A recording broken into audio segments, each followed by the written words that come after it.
Eng yaxshi tarbiyani kim beradi desak, hammasi aytadi, ota-ona deydi.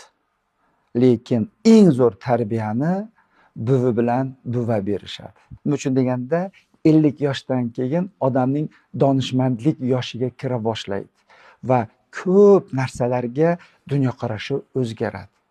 Buning isboti bor. Farzandingizdan so'rang, kimni ko'proq yaxshi ko'radi? Siznimi, ya'ni onasinimi, dadasinimi yoki dedushka babushkanimi? Deyarli 100 ta boladan 99 tasi kampir cholni aytadi. Nima uchun deganda ota-ona xohlaydi farzandini aqlli bo'lishini. Kampir chol xohlaydi nevarasini baxtli bo'lishini. Baxt qalbda, aqlda baxt yo'q.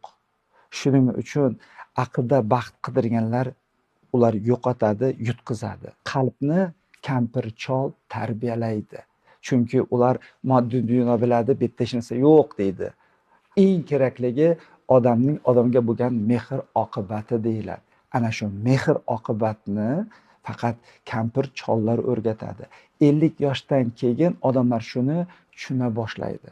Shuning uchun qancha ko'p farzandingiz kampir chol bilan bo'larkan, shuncha ularning tarbiyasi zo'r bo'ladi. Lekin farzandingizni hosilini siz olasiz, Xudo xolasiga.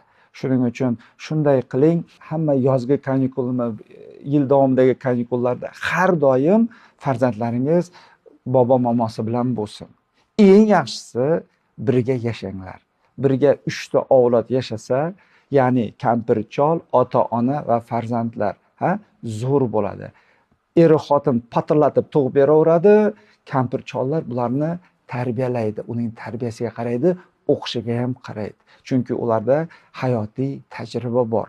Ota-onalari yosh, ularda hech qanday hayotiy tajriba yo'q. Shuning uchun ularda hali donishmandlik yoshiga ham kirmagan. 50 yoshdan keyin boshlanadi. Shuning uchun bejiz aytishmaydi.